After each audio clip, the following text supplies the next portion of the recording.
Ladies and gentlemen, welcome to the Fintech Friday show. On time, as always, with the great and powerful Tevis, fond of investing, Roy from Crossroads, the greats, and hopefully soon Steve will be here as well. But how are you guys doing? It's been a doozy of a week. Yeah.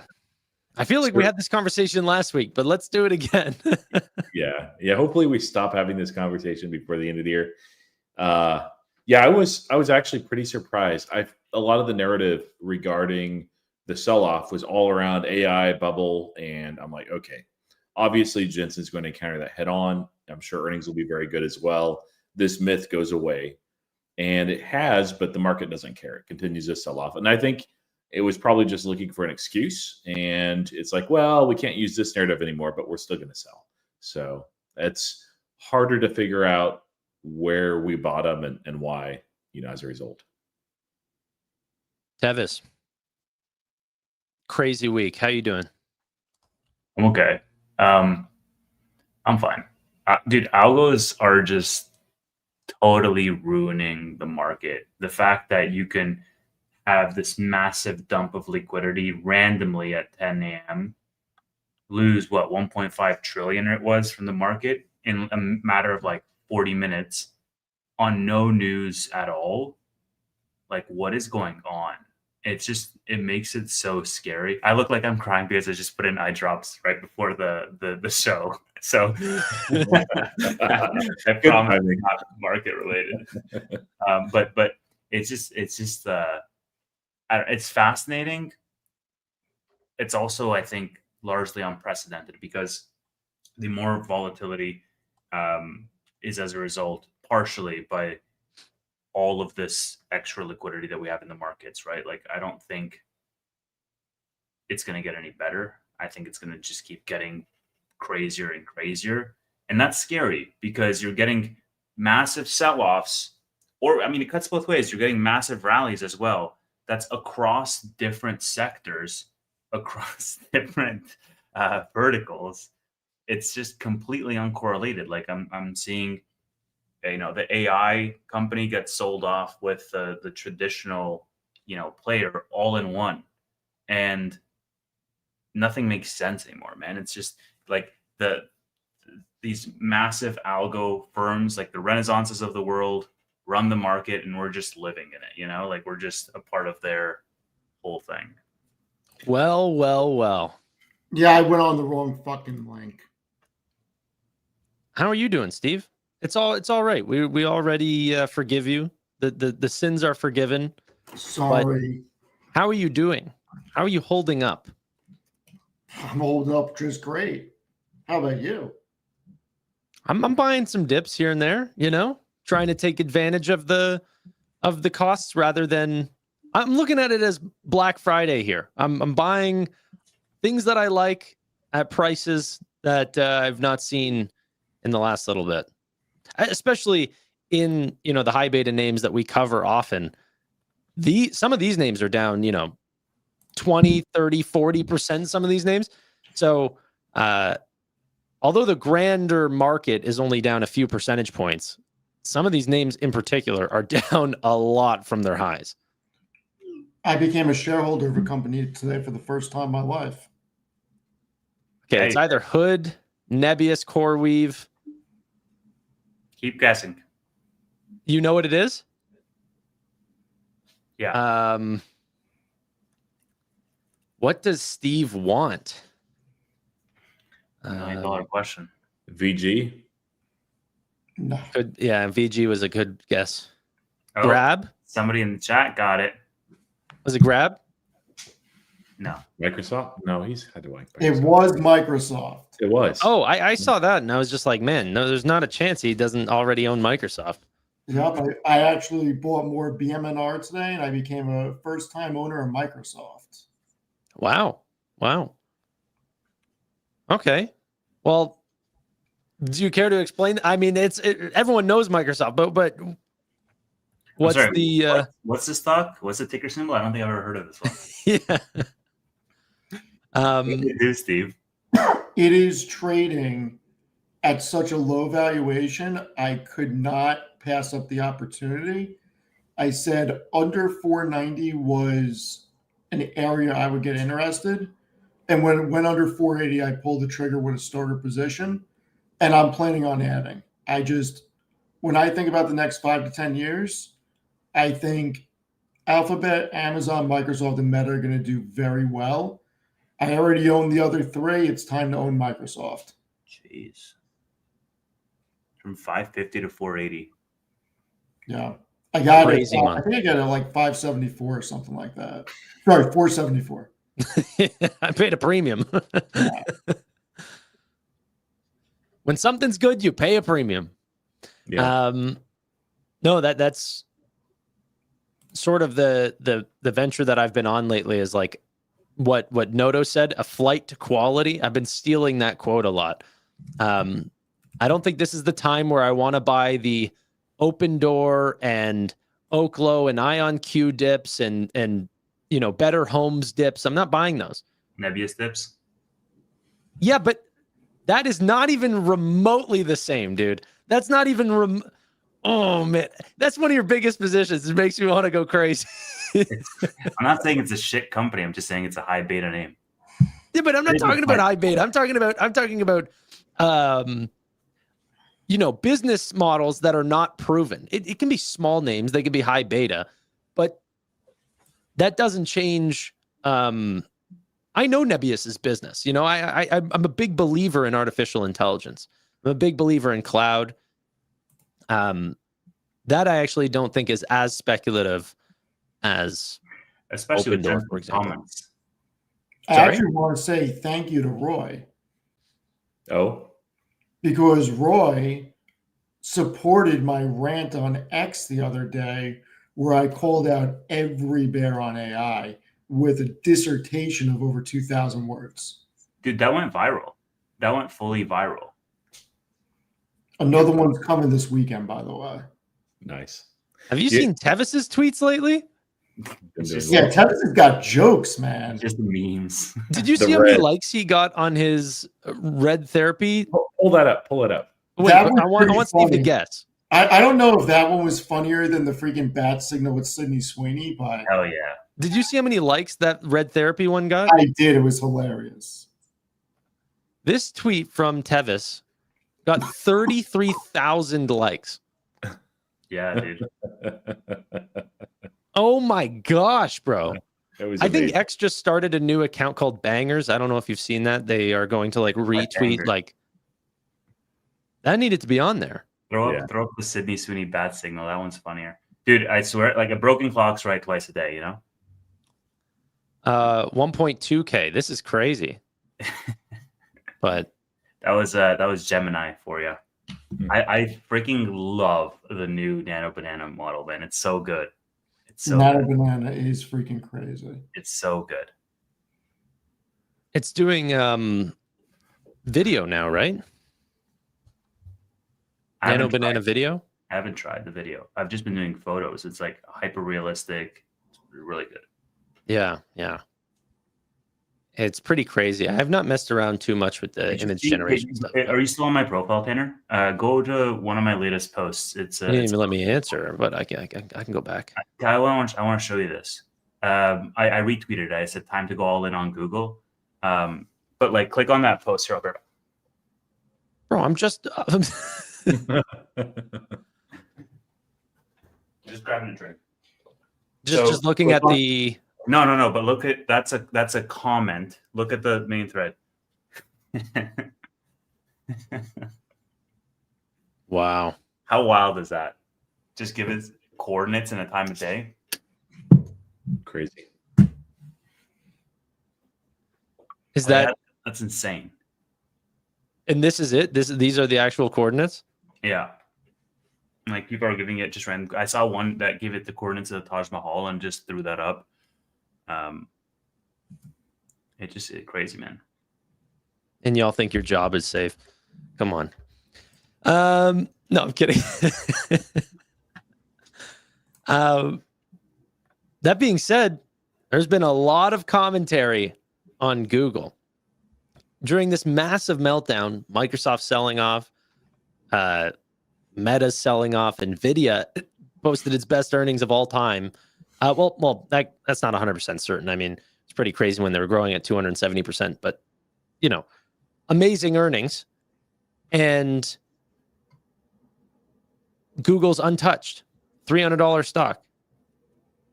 Is this almost looking frothy compared to the other Mag 7 names and look like one of the more expensive choices now? Are you still adding to it at this price? Roy, I don't know if you're in this name. Would you consider buying now that Buffett's in? No, I mean, I don't follow super investors. That's not my style. And I think, nobody should follow anybody into a trade either. I mean, you can, but you need to develop your own conviction. So that doesn't really change anything for me. Now, with Google, I've always been. Are you suggesting that I shouldn't have followed Tevis into Nebius?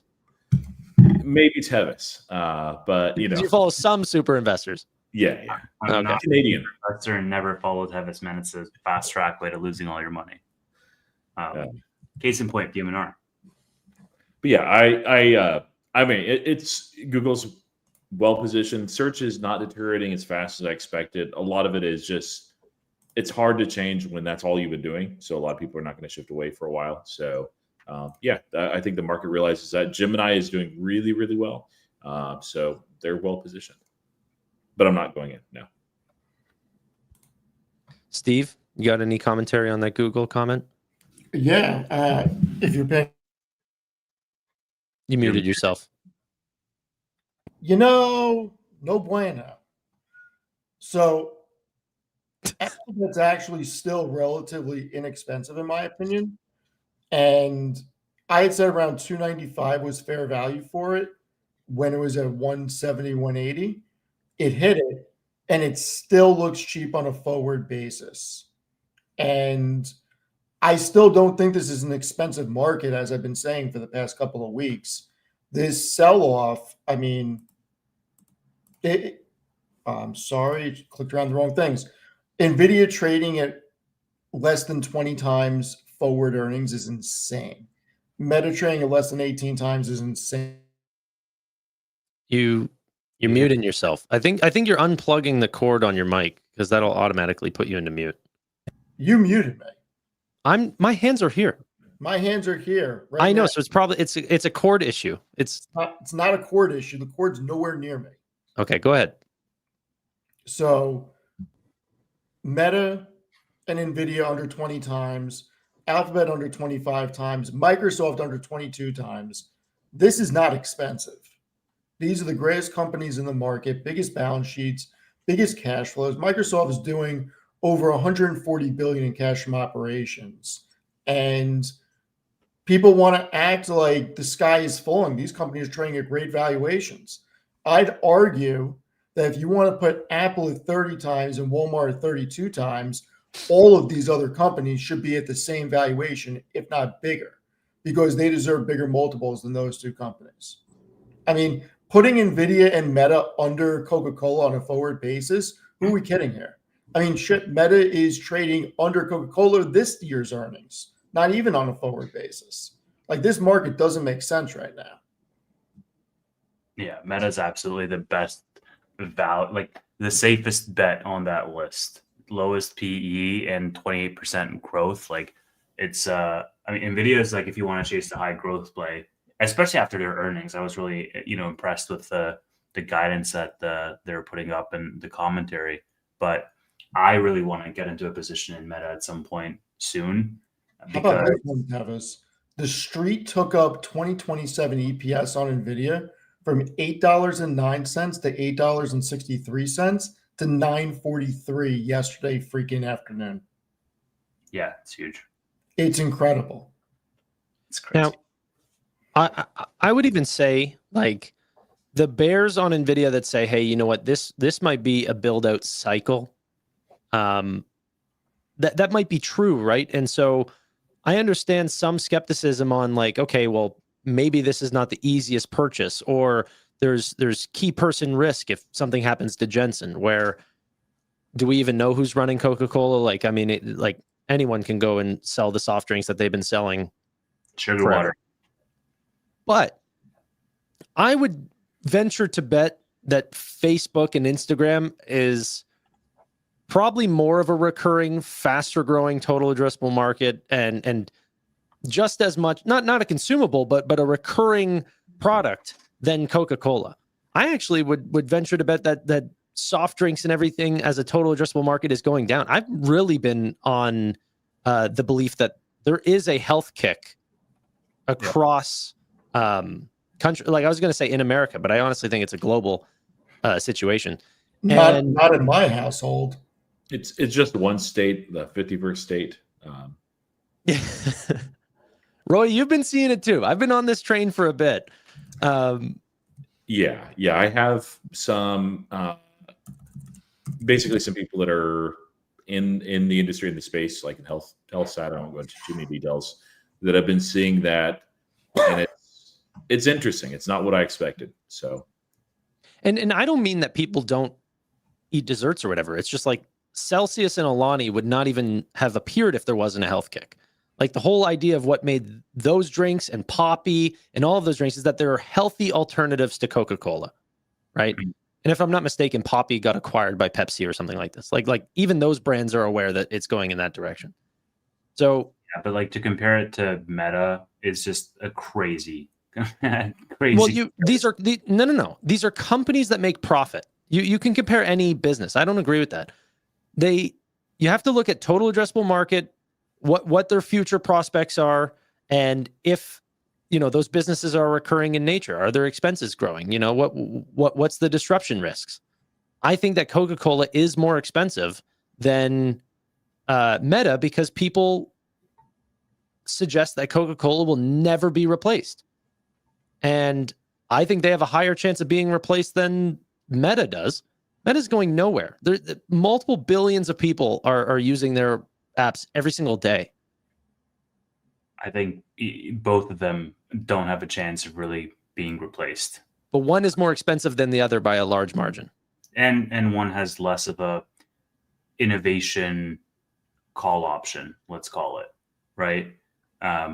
just wait till they tokenize Coke. Yeah, Coke on the blockchain. They are in like, I think that's what Celsius and Poppy and Bubbly, and those are innovations on those sugar drinks. It just doesn't feel like innovation.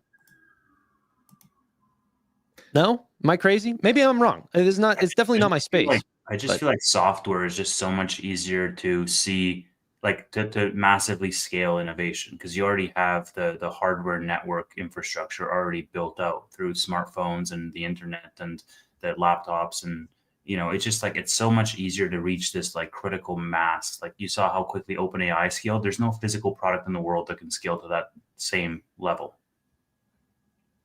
Yeah. Yep. You're paying a lot. What's the growth of Coca-Cola, by the way? What's their year-over-year growth? Can we guess? Yep. 7%. I was going to say 6. Roy? 4.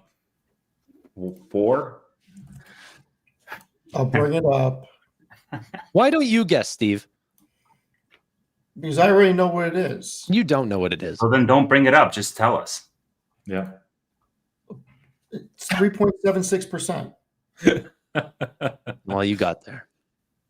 Matt is going crazy right now, gifting 5 memberships to Steven Fiorillo, 5 to Tevis. Look at this. That's why they guy. call him Matt Money. I'm so jealous. All of them freaking went out to dinner the other night. It looked nice. It looked It looked really nice. It looked really nice. Who's all of them? Dougie, Matt Money. Cool. Who was it? TJ. In Texas? I think Michelle went. In Houston, yeah. Nice. And I was kind of invited almost as a tag along, but yeah. So this is Coca-Cola. 5 gifted Crossroad memberships. Whoa. He's not going to gift you 5 memberships, Tanner. Don't worry. Honestly, that's okay. Matty Money. But can you zoom in a little bit? Yes, I can. Sorry, I was looking at my phone. Apologize. So this is what they're expecting for growth. For 2025, yes. 3.76%. On EPS and on revenue, it's even less. He did gift the 5. It's a good Matt, thank you, brother. man. Seriously, that's crazy. 20 gifted subs It's a good across man. the board. Use the money to buy Rocket Lab. I will do that. So I don't think, probably any of us are really, maybe Steve, are interested in Coke. But, I like the analogy and everything, but overall markets in macro, like, is this a time, like, are you guys, I think that I know the answer. You guys are looking at this more as an opportunity to buy the dip in names, but is there ever a point, and what would you look for when you would want to be a little bit more defensive? I mean, I think, Roy, you do the same thing as me, more or less. I mean, I buy the S&P every 2 weeks. So, I'm not right now. oh, really? I thought you No. did. No, I have a large chunk that I basically never look at that's S&P 500 related ETFs. So that allows me to be a little bit more aggressive. Yeah, I mean, I've been putting in to the S&P every 2 weeks for a long time. That allows me to be very defensive because look, that's, and I explained this other night. If you every 100 grand that you have in the S&P, you have 5% down, you're down 5 grand. You still got 95 out of that 100. So when some of these companies are losing 30, 40, 50%, instead of being down 30, 40, 50 grand, you're down 5 grand. It's not nearly, look at you, Tanner. It's Thank you, not Matt. nearly as devastating. And I think people who diversify into big ETFs that have a wide bandwidth don't get hit as hard. This is the time where I would absolutely be selling the S&P. Like Why would you sell- 100,000%, so that I could buy the dips on these smaller. Yeah, he's like, going into the higher conviction names. like No, the S&P is you the put your piggy other bank, money baby. in the high conviction. S&P is Nah, the bro, base. you got to break the piggy bank when you want to buy something. I just like, for me, I would love to buy more Meta. I would love to buy more Nebius. I would love to buy so many, even SoFi at like $24. Are you kidding me? I would love to buy that. I don't have the money to do it. I'm like maxed out on like what I deem to be a healthy amount of margin, and that's like, I don't want to go even riskier than that. I don't have the money. This is why If- you and if I I- are not allowed to go to the casino together. It would be a dangerous night for the casino, my friend, because we'd hit the craps tables and you'd go all like doing the math on Oh, it. Rain Man? Yes. Yeah, you just okay. I'm actually studying Baccarat now. My point was, thank you. We got Travis, Ron, and Lori on the my point, Steve, is that, like, dude, I don't have the money to do it. I would love to do it, and I think all of us have the same level of conviction, more or less. Dude, if I had a lion's share of my cash in the S&P 500, I don't understand. You own a lot of Meta, right? Yep. Why wouldn't you buy more? Why would you put money I want to every buy more. week in the But look, S&P? I am a much different type of investor. I have baskets of capital for different things. And you're at a different stage in life. That's really important. yeah, I do think, because I think I'm the oldest one on the stream. I'm older than you. Are you older than me, Roy? 45. You're just a little old. We're roughly the same age. So, I mean, look, I think when I was your age, Tavis, I would have thought the same. But I'm glad that I've been putting in for a long time the bi-weekly allocation to the S&P, because I've also allocated toward individual stocks also outside of that. But that allows me to not feel pain, and also it's a hedge against myself in case I screw up, type thing. Sure, man, but like, I'm not saying you pull out of that S&P fund permanently. I'm saying you do that. You borrow, almost like you're borrowing against your piggy bank or your retirement fund, your S&P, No, and the then you're piggy going to bank pay is, it back the over piggy bank time. is cash. Don't look at the S&P as a piggy bank. The Honestly, piggy bank is I cash. actually don't mind the way that Tevis is structuring it. Makes, if you do look at your S&P almost like that's your stability, rather than going into margin, you lower your stability to buy into high conviction, high return names Yeah, but that's the when difference. I they're would never use extremely margin. low. I would just put more cash in. Like, I would Okay, never well, use margin. Not everyone's just made out of cash. Exactly. We don't have endless fountains of money. Yeah, neither do I, but you guys have cash laying around. So I actually agree with Steve here, but again, I'm in a different stage, a little bit older.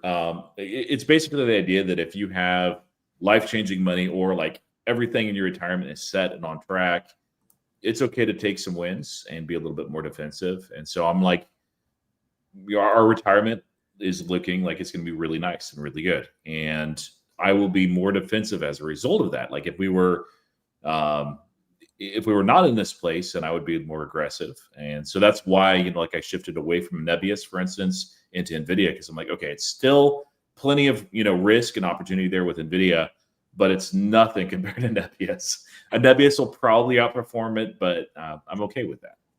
Yeah, well, I mean, that's the crux of what we're chatting about, right? It's like, okay, what is two questions? First question, Steve. What is your confidence that this dip is going to continue dipping for the next month? And don't answer, put that to the side. If you're bullish that we're going to rebound, right? If you think we're going to keep dipping, keep money in S&P. I'm drawing a little mind map for you.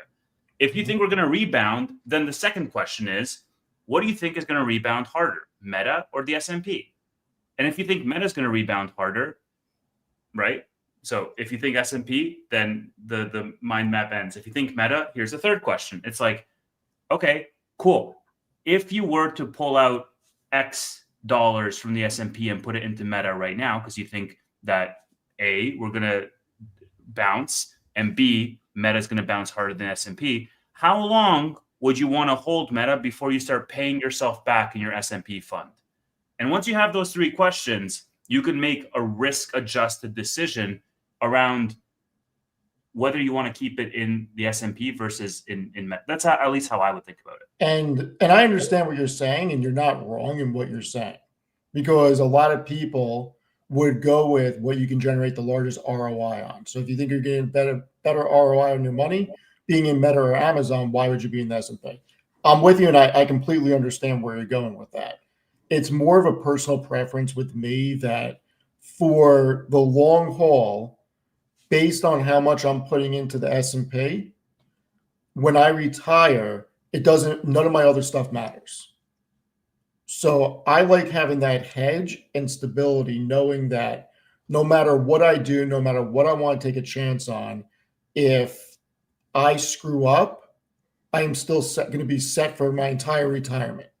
Yeah. So it's more of that. Like everything I do on the side, whether it's crypto, you think about it, outside of the S&P and outside of ETFs, I have tranches for income producing assets, growth, high risk, so, and other plays. So it's more, if all that shit goes to zero, I still have the S&P to fall back on. So it's more a hedge against my stupidity. That's really what it is. And if the S&P 500 implodes, we have bigger problems. We have way bigger problems than that. Yeah. Well, okay, so I understand that argument. Here would be my counter. As a percentage of the total S&P composition, the Mag 7 or the hyperscalers make up a stupid large amount. 34%, So if something like that. Yeah, like 39% or 34, whatever, 34%, let's say. If Meta were to go to zero, yes, you would lose all your, first of all, like, cool. If Meta were to go to zero, something drastic has happened. You would lose all your money in Meta, but even if you were in the S&P, I guarantee you would lose like at least half of your money, if not more, because of the panic, the FUD, and all this other stuff if Meta actually were to go to zero. So it's like, first of all, nobody here really believes that Meta is ever going to go to zero. And secondly, even if that were to happen, because the S&P has such a massive concentration in those 5-6 names, it's still going to get hurt insanely hard. So you kind of de-risk to some degree to take that leap. I think that especially a name like Meta, there is this weird concern that something could happen, even though Mark Zuckerberg is young. There is key man risk there. The stock wouldn't go to zero, but it would take a hit that day, a big one. Double-digit downturn. I don't know what that percentage would be, but And look, I've ridden Meta down to 88 and bought more under 100 and brought my cost basis actually up. Like I've taken those trips. I took that trip with Amazon in 2022 where I got cut by 55, 60%. Like I've taken all those trips and it doesn't scare me one bit. And part of the reason why is because of the ETFs. And I will tell you, Tevis, there is a name that's outside of my traditional risk tolerance that's getting very interesting. That's right up your alley. Coreweave. UXO? Oh, well, dude, I already own Nebius. Coreweave, when I ran the numbers and I started looking at everything and I looked at the amount of cash they have on hand versus what their negative net income is and what their run rate is versus when they're expected to start generating a profit. And it looks very interesting compared to the level of debt they have. Now, the only factor that I can't factor in is what that debt is going to balloon to by the end of next year. But even if I say it's going to go up by 50%, it still looks interesting with how much it's fallen for a 5 to 10 year play. And I'm thinking about starting a position next week or the week after. I haven't made up my mind yet. yeah, it's hard to hate a company that the biggest company in the world said they're going to backstop any miss that they potentially have. So like they are guaranteed to win, over the next little bit. So I've got no hate in Coreweave at all. The numbers look very interesting. Have you guys looked at the EPS expectations? They're expected to get profitable within the next year and a half. Yeah, I mean, cloud and AI cloud especially is a very profitable business. It's just, people don't want to take the risk on the non-profitable names right now, and so that's selling off a little bit. But yeah, when I look at where this went, it's gone from 187 to 71, and they're expected to do $2.22 of EPS in 27. It's trading at 32 times 2027 earnings. What's so funny to me, is this Coreweave here? Yeah. Yeah. What's so funny to me is that the big concern about artificial intelligence is that maybe the build out is going to finish. We don't know how long that's going to be. And then we go into maintenance mode. But no one is ever suggesting that cloud growth is going to stop. And those are annual recurring payments. And there's $755 billion of backlog from just the 3 hyperscalers of cloud infrastructure. Yeah. Yeah. So they're going to have massive growth. Yeah. I'm not anti that. Someone in the chat said Nebius is at this certain multiple, and that seems high. It's like, how do you even put a multiple on a company growing at 700% year-over-year growth? Like that's not Did even. you guys catch All In today? No. They debunked Burry's whole depreciation thing. I don't even need my account to do it anymore for me. Like they freaking completely debunked it. They got out the gap rules. Freeberg and Chamath broke down the depreciation schedule. It was beautiful. I highly suggest, they have it bookmarked. I highly suggest everybody who is interested in AI and NVIDIA to watch that segment. I mean, Chamath said at one point, why are we still talking about Burry? He doesn't deserve to get mentioned. He's not good at what he does. And they basically called him a has-been. I mean, it was pretty interesting. It was great. I mean, he tried to argue the definition of a has-been.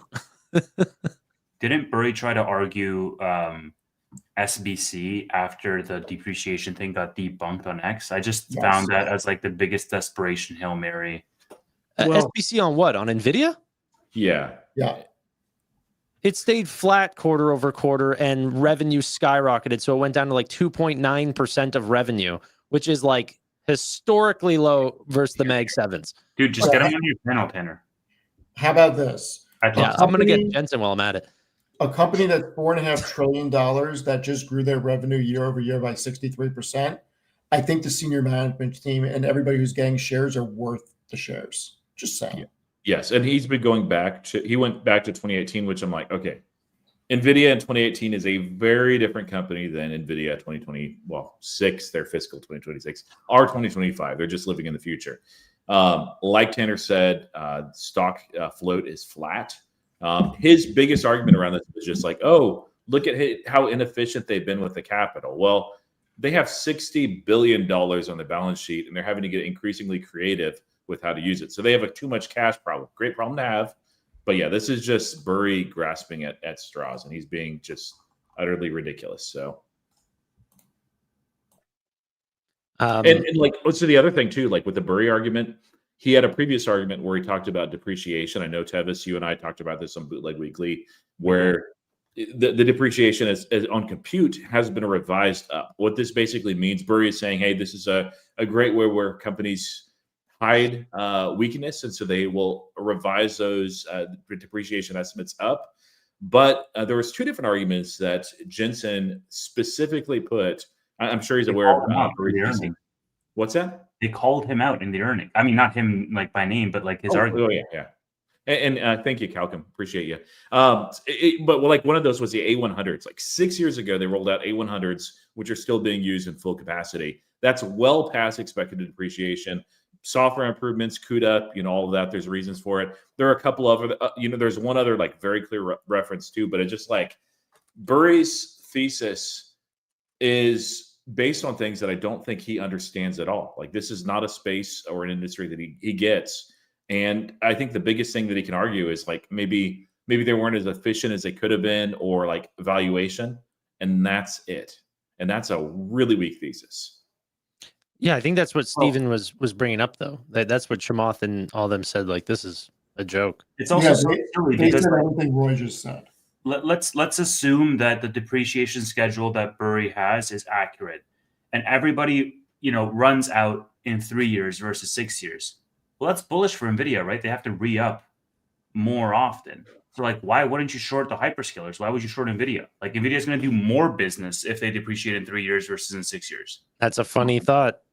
It's not them it's not Nvidia that is the one that's being fraudulent with their numbers. Yeah. But honestly, you should the depreciation thing, honestly, the one thing that I'll defend Burry on, that part's never been like he didn't discover that. That was a bear case for a long time. Is that but then you look to Nebius and their depreciation schedule is extremely conservative. I think there's like three years or something like this. Like they've been really conservative on that number, which actually hurts EPS. But no, that's aggressive. Because you're seeing the same thing. Conservative would be 5 years. No. What I think we are saying the same thing. What I'm saying is it actually hurts their earnings to do that. It does. Yeah. So they are being conservative on their EPS by depreciating faster. Sorry, we were talking just in different directions. But that should be a level of comfort, knowing that they have a really low level of or low schedule of depreciation, because then if it lasts anything longer than that, they're actually benefiting from scheduling that depreciation much earlier. So they're making it harder for themselves to grow. Here's my problem. The bears are trying to stick to anything that'll stick. They have no argument. They've had no argument. And right now, the biggest headwind is not depreciation. It's nothing with these companies. It's not how much they're spending. It's actually the Fed and unemployment. And they're talking about the wrong things. And even the Fed and the unemployment is not going to impact Nvidia or the hyperscalers. It's going to impact a lot of other companies, but not those companies. Can we quickly? Oh, Roy, what do you have here? Is this his schedule? If we wanted to throw that up, yeah, this is the depreciation and its shift. You can see, but if there's actual reason to expect depreciation has been less aggressive, like we've seen with Nvidia, it makes sense. So, what I heard from someone in the field, they told me that inference is a lot less stress on the GPUs, so they do actually last longer. So as we've went from training to inference, that is what's lengthening the life scale of this, or the lifespan of the GPUs? The big argument is not when they break, it's when they stop generating revenue. And if they're still able to generate tokens, they're still able to generate revenue. And that's the big argument with the depreciation. Do you think Nvidia will be the next Cisco? No, it's how many freaking times do I have to go through this? Go ahead. Also, the multiple on Cisco whenever the bubble popped was 5 times higher, 6 times higher than where we are today. It's not even remotely close. It's not even remote. The S&P is not even remotely close to where it was trading in 2000 and 2000. Just please take 10 minutes, because it's going to take you 10 minutes to probably read my post.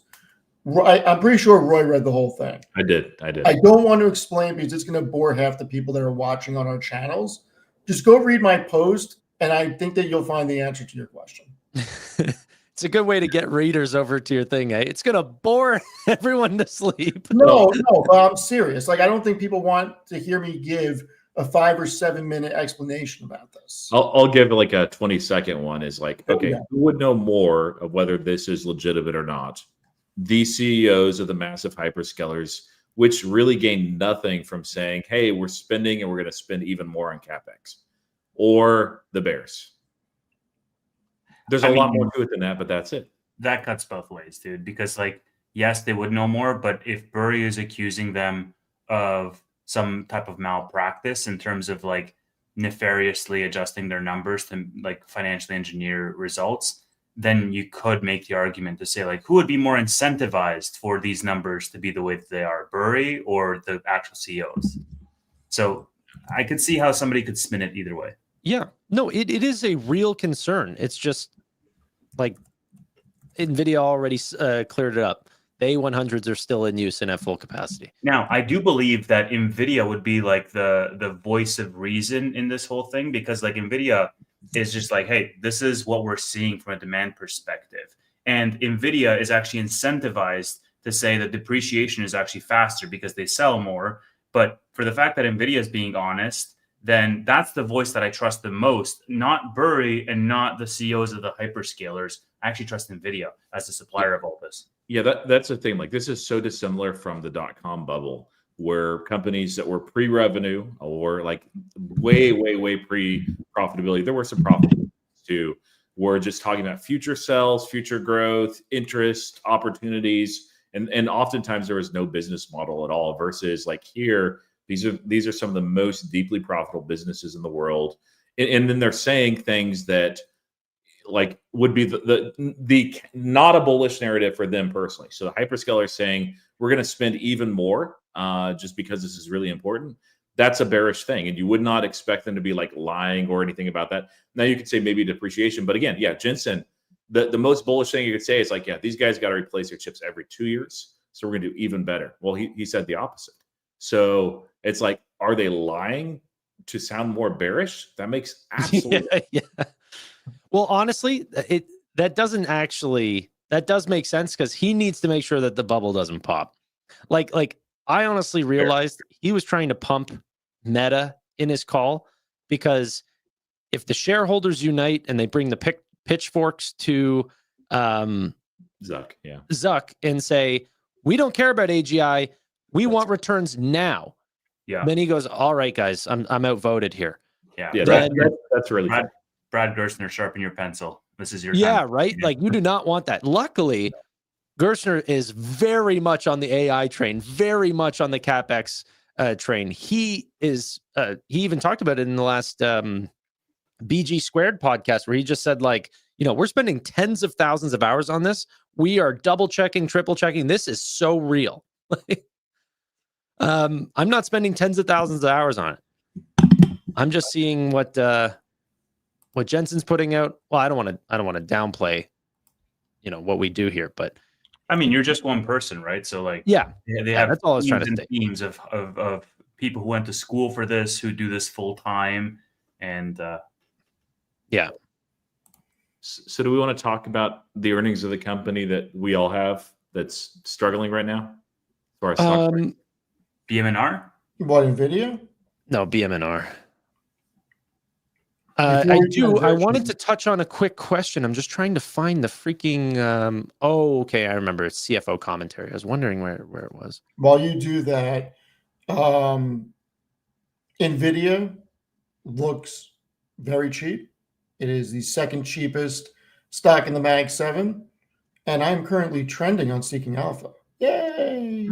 There you go. Good writer. You're a good There you writer. go. There we go. There was this question. He posed it to Tevis, but Tevis, if I can have a shot at this as well. Jensen, did Jensen address the inventory number going way up? This was something that I think Meet Kevin sort of addressed and caught a lot of attention on X, where he pointed to the 10Q having a massive spike up in their inventory. And he was saying, okay, well, are the cloud GPUs sold out or are they not sold out? Like, why is your inventory spiking up so much year over year? That was dressed on the front page of their press release. Like, I'm not even in the 10Q. This is like just the regular CFO commentary. Inventory was 19.8 billion, up from 15 billion quarter over quarter, and total supply-related commitments were 50.3 billion. We are ordering to secure long lead time components to meet the demand for Blackwell and support future architecture ramps. They are fully aware, unlike, many companies that have ran into these problems where they don't realize the demand for their next product and they get bogged down. They saw what happened going from Hopper to Blackwell, and going from Blackwell to Vera Rubin is going to be levels of demand that is unprecedented. They're building now, so then the ramp will be hopefully a good stream of customers actually getting their products out on time.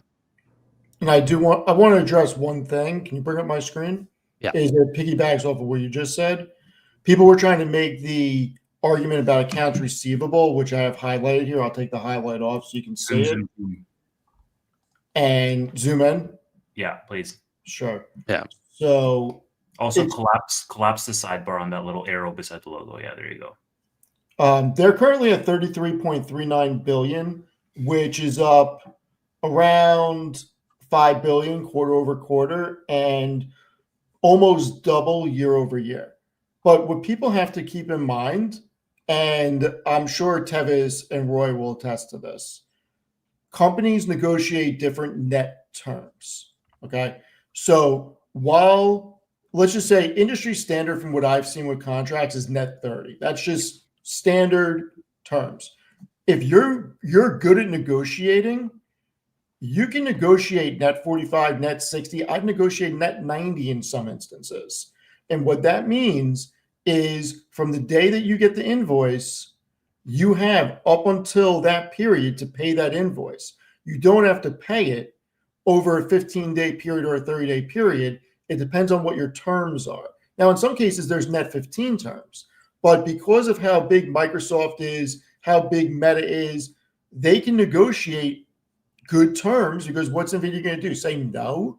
So, and I'm not saying they're the ones that have shorter net terms or longer, but NVIDIA may be giving Coreweave, another company, longer net terms. But that's all that is. So when you see that backlog, that's not because people aren't paying them. They're at that money. It's because of the net term schedule on when they get paid.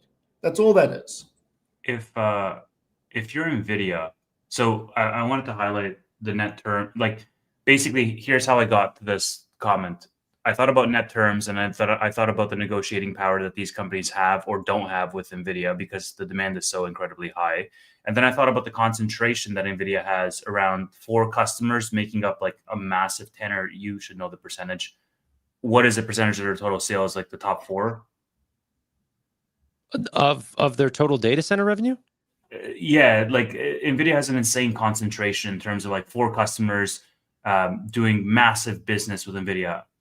And then Yeah, I don't know if I know the number off the top of my head. I wonder, like, if it has Jensen commented on this, whether it's just easier for them to just concentrate their business with a few major players, like if no, it's just they make up for the high majority of the AI spend. It's just that they're selling to every possible customer. Right. But what I'm asking is, does Nvidia basically command a higher premium if they sell to other customers that might not get like a wholesale deal or because of the concentration of buying in bulk? Or does Nvidia not want the hassle? And so they're like, okay, we'll sell everything to, Tesla and Meta and Microsoft or whatever. And we don't like to deal with the smaller players as much. Like, where would you say they sit on that pendulum? I'm actually not sure. I've definitely have heard of some things with Jensen, like Elon paying a lot for almost private. Can you throw up Jason Wright's comment? Jason Wang's comment. He just answers it. Yeah. So for direct customers with sales greater than 10% of total revenue included, one at 22, customer B at 15, customer C at 13, and customer D at 11. That's a massive percentage of concentration. Yeah. Right. So I don't know what their preference is. Like, is Nvidia leaning into that concentration, or is Nvidia like leaning away from it? And even in spite of that, they still have that concentration. If that makes sense. I mean, I look at it, and some of the companies that have even much higher concentration for their lead customers. So when you look at economies of scale, and there's only so many hyperscalers, there's only one OpenAI, there's only one Anthropic, you're going to have that. So just kind of the nature of things. Yeah, but I would wager to say the company you're thinking of, Roy, is probably not a hardware seller. Yeah, one of them is, but it's a tiny one. So. Well, where I'm coming, and this is just a bias and maybe a misconception, but like as a hardware seller, like there's a lot more, that goes in, like a lot more cost of goods sold essentially that goes into delivering the end product. There's logistics, there's like the packaging, there's all this extra stuff that if you're selling software, it's just one checkout page essentially. So I would imagine that if I'm doing massive business as a hardware provider, I would much rather do it with one customer as opposed to 100 customers. But you lose out on the potential to charge more if you're doing it with one customer versus 100 customers. I don't know, maybe a little bit esoteric. No, I get what you're saying. Little in the weeds. There was a question that I posed, which I thought was going to be more the direction that we were going to go down. This is the fintech frenzy, and then maybe we can jump into BMNR after. But both SOFI and Hood have been getting clobbered. Okay, Hood even more so. However, that has led us to, let me get the exact prices at close. SOFI at $25.19 and Hood at $107.30. What are you guys buying first at these prices? Hood from its highs has come off a little bit more than SOFI, but they still are over $100 a share, $96.5 billion market cap. How are we feeling whenever we look at those two names, trying to separate them? I mean, they're my number one and number two positions, so I'm not really adding. But yeah, they're quite a bit more attractive than they were. Not obviously. Same great companies, positioned very well. But yeah, number one, number two positions, only so much I can do there, unless it is a ridiculous, absolutely egregious buy, which cheap is not the same thing as that in my mind. It's kind of fun. It's actually pretty split. I'm seeing a lot of Hood, and I'm also seeing a lot of SOFI. SOFI 100%, and then Hood easy. It is pretty split. Yeah, and it just depends on, like, for me, like the time frame. If you're talking about 2 years, SOFI I think is the easier money. If you're talking about 10 years, I think Robinhood outperforms. But I think however, I want you to interpret it the way that you would invest. I'd be looking 10 years out, so I'd be buying Robinhood if I had to pick between the two of these. But, I like them both. So the reality is, if I didn't have a position here, I'd be buying both. Tevi? I mean, I think for me, I would probably be buying. Okay, so in my portfolio, Hood is my smallest position, And I've talked with Roy like so many times that I want to just increase that position. So I'd probably be buying Hood as like, this is a good opportunity for me to increase that position. But the difference is like SoFi is 23% and Hood is like 1.5%. So it's massively different. Now, what I would say, and maybe food for thought for you guys as you guys think about this, how I want you to think about how you feel now with SoFi at 25 and Hood at what, 103 or something? 107, yeah. 107. And then I want you to think back to when these were on the way up and SoFi was at 25 and Hood was at 107. Because there's probably a discrepancy there. Before the drawdown started, you know, and Hood was at 140s, it peaked, and SoFi peaked at what, 32? Like, you would have gotten FOMO probably more for Hood, even though it ran up way more over the course of the last 12 to 24 months. Because on its way to 107, it was not in the S&P. There you go. Yeah, SoFi still isn't. That's and they might get in this year. Who knows? Not this year, no. It's a possibility. Within the next 12 months. No. Unless there's one next, there might be announced this year. They can't get in this year. It's only like, oh no, it's a 2-week delay. So I guess you're right. It's like a 1% chance that we next year. I think is like 90% chance. So there's really not that many larger names than SoFi that are going in. I think it's like 5 names or something like this. Yeah, which means next year to me. If you look at maybe. Because I mean, like, unless we're expecting to do something unprecedented where they get rid of a whole lot, and they've already done a little bit more recently. Look, I answered and I said, hey, look, I would probably, in the case of my portfolio, it makes sense for me to just add to Hood at this point because I'm already over, like, so heavily concentrated in SoFi. What I will say is betting on the weather. Come on, guys. What is this? It's optionality. Bro, I don't know, man. It's so weird because like they're going so wide. They looked at their cohorts and they're like, man, a lot of meteorologists have been joining on our platform. We need to give them weather predictions.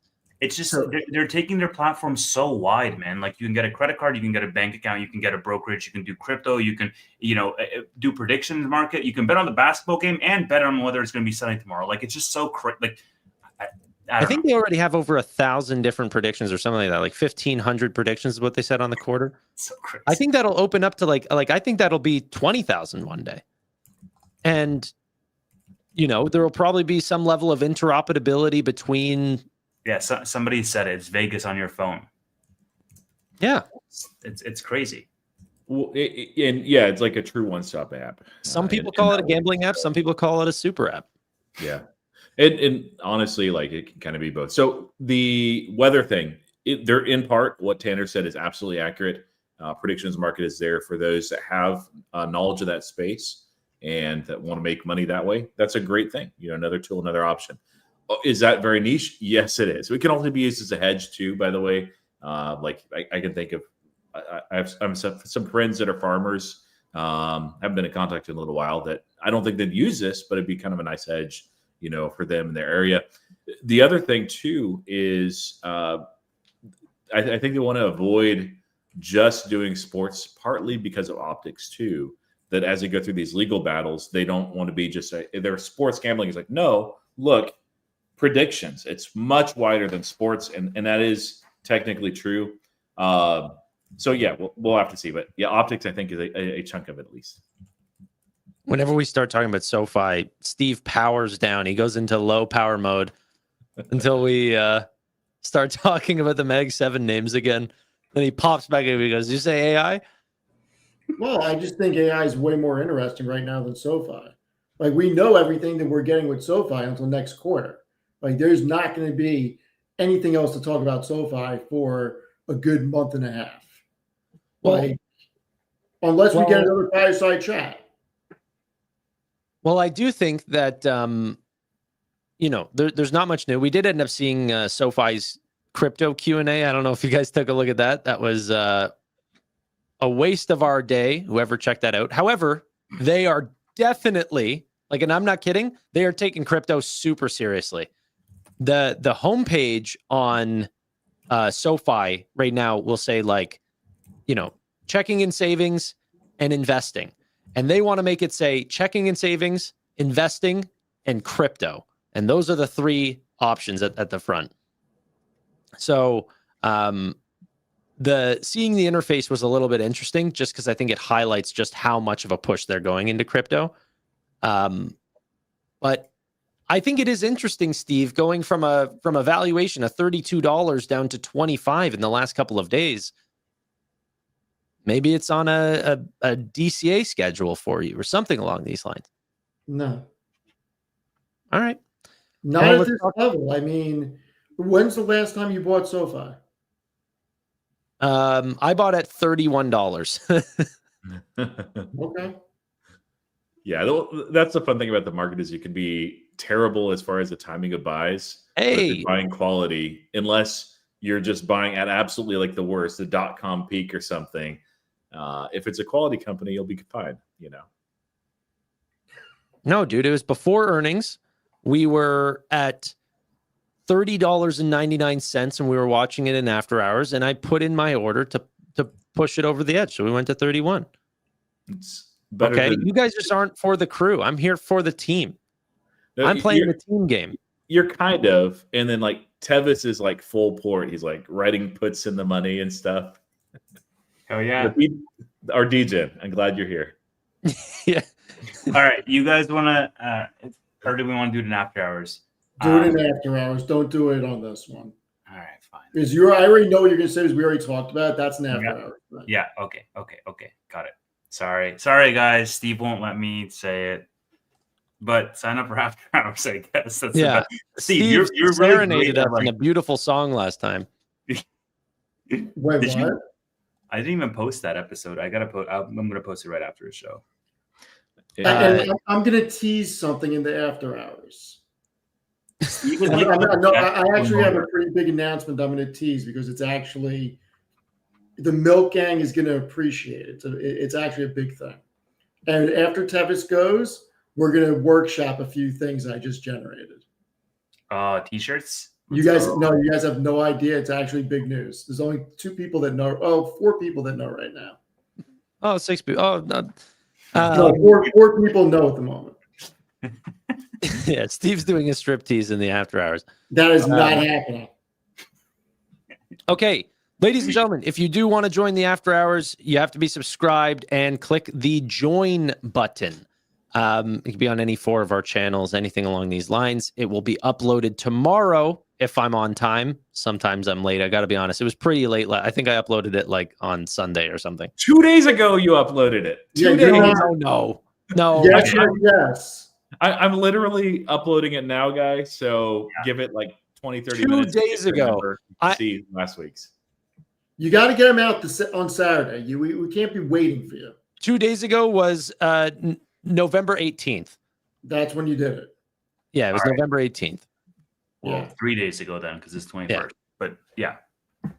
But That's good. these are the kind of people that I'm working with here. Look. You know what? We need our content. All that means for the audience is that they're going to get 2 after hours shows this weekend. They're going to get 1 posted tonight, which is last week's, and they're going to get 1 posted. That's only on your channel. Mine's already up. Yeah, mine's already up. And Roy's. Roy's is I'm up. about to put it up. All right. Ladies and gentlemen, thank you all so much for watching. Really do appreciate your time, and bye for now. Goodbye for now.